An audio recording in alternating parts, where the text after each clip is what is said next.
اسی لیے رمضان میں جو ترتیب بدلی گئی، کھانا پینا کم کر دو، یہ تو ہم مسلمانوں نے جو کر رکھا ہے وہ تو معذرت کے ساتھ کہ الٹا بڑھا دیتے ہیں، صرف ٹائمنگ چینج کر دیتے ہیں. اور اسی لیے آپ لوگ جب ڈاکٹر بن کے نکل جائیں گے، پریکٹس شروع کریں گے، تو رمضان کے بعد مریضوں کی بھرمار ہوگی آپ کے کلینکس میں، اور 95% مسلمان ہوں گے، کیونکہ انہوں نے اتنا کھایا ہے اور اتنا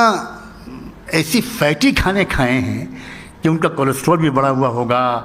اور خدا جانے کیا کیا بڑھا ہوا ہوگا.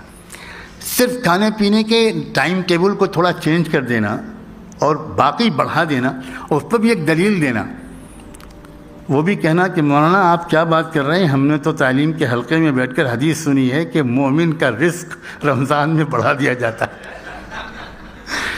عجیب مومن ہے اس دور کے کہ نہ رسول اللہ کو وہ بھی ایمان نصیب تھا، نہ کسی صحابی کو تھا. کیا ہم لوگ ہیں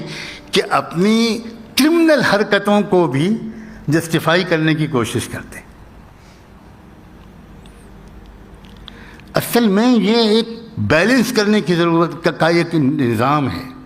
کہ بھائی تم نے سال بھر گڑبڑ کیا ہے، منیمم کم سے کم 30 دن فرض کر دیا اللہ میاں نے. یہ بھی ان کا عجیب احسان ہے کہ اپنے چوائس سے بہت کم لوگ ہوں گے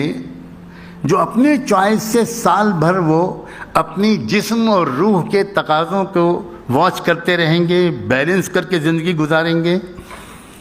تو اللہ تعالیٰ نے ایک بہت مہربانی کی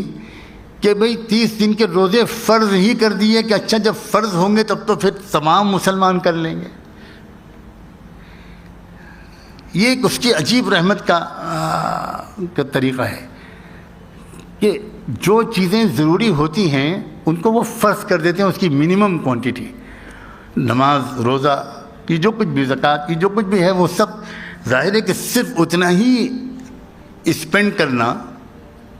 جتنی کہ زکوٰۃ کا ایک نصاب ہوتا ہے 2.5%، اتنا ہی مسلمان کا کیریکٹر نہیں ہونا چاہیے، بالکل نہیں.